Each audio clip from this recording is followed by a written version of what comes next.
Hola, hoy vamos a hablar del electromagnetismo, este fenómeno físico que experimenta la materia, en donde pues da origen a comprender esta parte de la física y pues va a estudiar lo que es el conjunto de fenómenos que resulta de la acción de la electricidad y el magnetismo.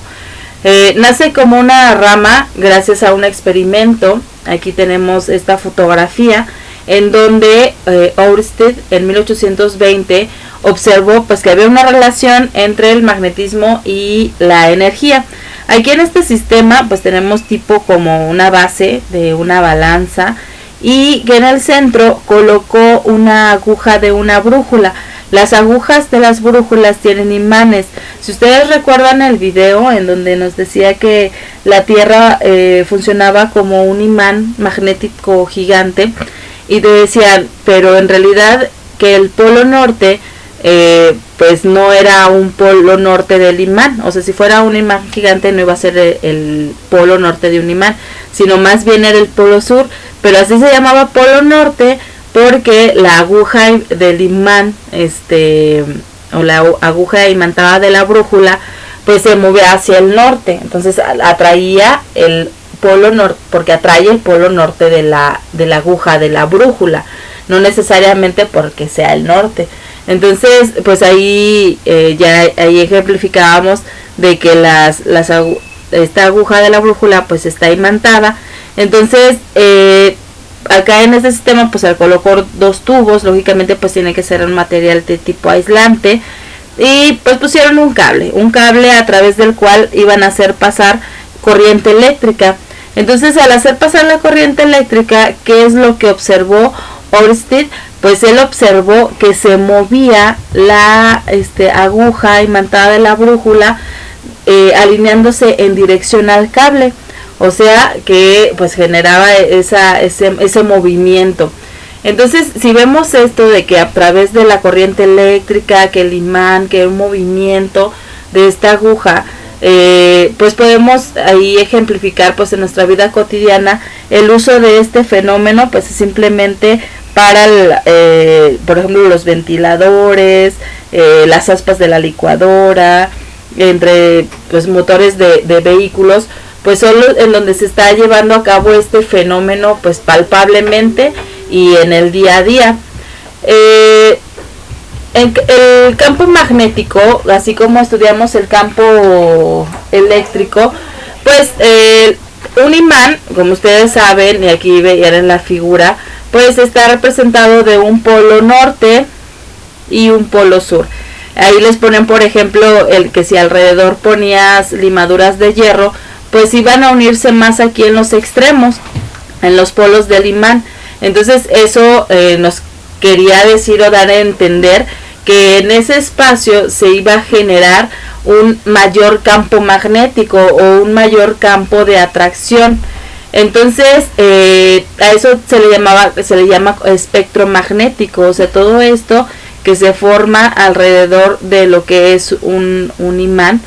Entonces la cantidad física asociada con el magnetismo que crea ese campo eléctrico es un flujo magnético, y se va a definir de la misma forma que el flujo eléctrico. Se acuerdan, vimos campo eléctrico también y determinábamos un flujo eléctrico.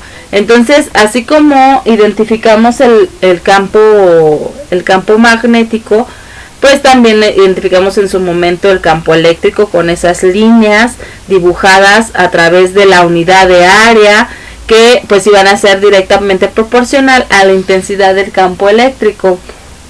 Entonces el flujo magnético está representado aquí con que es phi, que es la F en el alfabeto griego.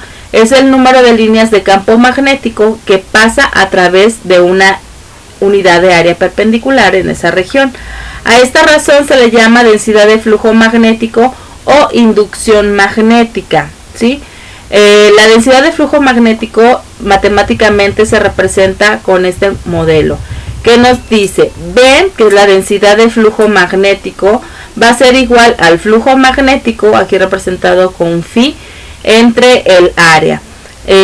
pues ya sabemos las unidades del sistema internacional, siempre las tenemos que tomar en cuenta para los cálculos.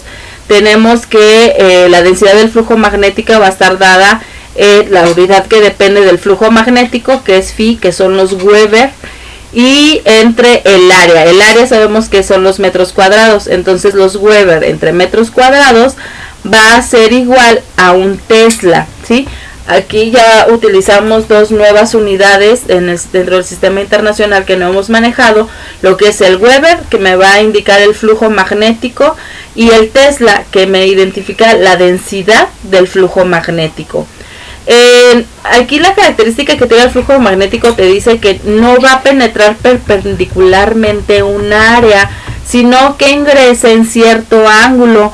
Por lo tanto, la ecuación pues puede depender en algún momento pues de una inclinación, y para sustituir la variable, pues aquí vamos a multiplicar al área en donde esté atravesando el campo magnético, pues también va a ser multiplicado por el coseno de teta, que va a ser el coseno del ángulo.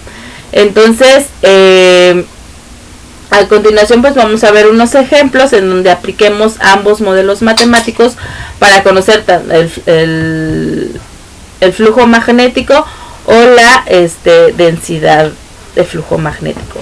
Entonces te dice aquí el primer problema: en una placa circular de área 0.005 metros cuadrados existe una densidad de flujo magnético de 10 teslas.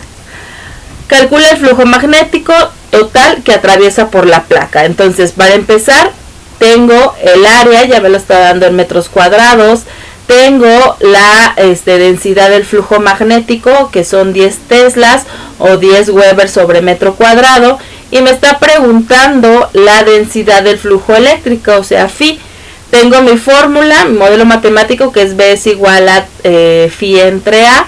Al despejar phi, pues área está dividiendo, la paso multiplicando, me queda la densidad de flujo magnético por el área, y solamente sustituyo ambos valores. Aquí el Weber entre metros cuadrados, voy a cancelar metros cuadrados entre metros cuadrados, y por lo tanto el flujo magnético va a ser igual a 0.05 Webers, ¿sí? Aquí pues no va mayor problema. Solamente sustituimos los valores en un modelo matemático de 3 incógnitas. Y ahora me habla de otro ejemplo donde voy a aplicar el siguiente modelo matemático.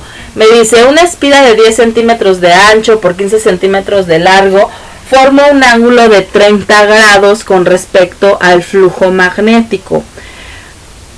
Te pide que calcules el flujo magnético que penetra en la espira debido a un campo magnético cuya densidad de flujo es de 0.5 teslas. ¿Qué es una espira? A lo mejor dicen, le falta una L. La espira se va a referir, mira, aquí tenemos como una espiral, y la espiral nada más se refiere a esta vuelta, ¿sí? Esta primera vuelta que va a ser parte de una espiral, ¿sí? Como una circunferencia, pero como no está cerrada, o sea, desde ahí sigue, por eso, o sea, nada más a esta parte se le llama espiras, ¿sí?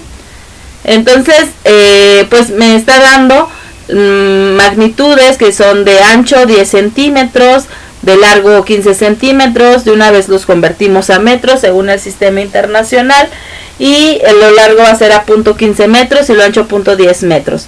La densidad del flujo magnético va a ser a 0.5 teslas o 0.5 Weber sobre metro cuadrado. Primero me pide que calcule lo que, bueno, con fines prácticos vamos a calcular el área. Sabemos que vamos a multiplicar largo por ancho, aquí no podemos utilizar el área de la circunferencia, y vamos a multiplicar largo, que son 0.15 por 0.10 metros.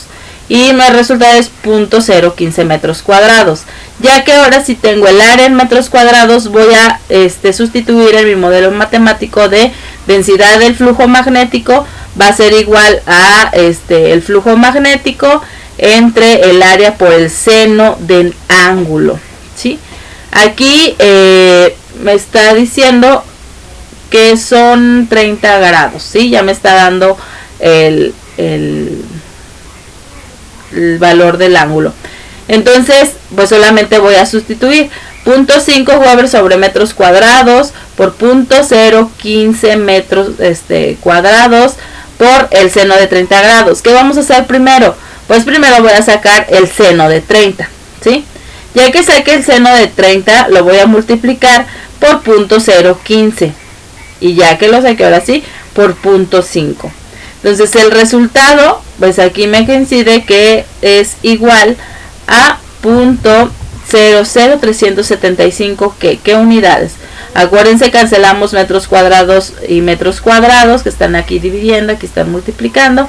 Y solamente pues las unidades del flujo magnético va a ser igual a 0.00375 Webers, ¿sí? Entonces estos dos modelos matemáticos, para empezar, pues para identificar la densidad del flujo magnético o el flujo magnético que existe alrededor de un material que va a generar este campo magnético, los podemos aplicar con estos dos modelos, ¿sí? Ya posteriormente vamos a ver pues el campo magnético que aparte se va a producir por la corriente eléctrica, ¿sí? Entonces ahorita el campo magnético, flujo magnético por un imán solamente. Después vamos a comprender el campo magnético que va a producir una corriente eléctrica por sí sola. Y ya después podemos unificar pues qué pasa con el campo magnético de un imán junto con el campo magnético de la corriente eléctrica. ¿Sale? Ahí para ir comprendiendo el tema. Nos vemos.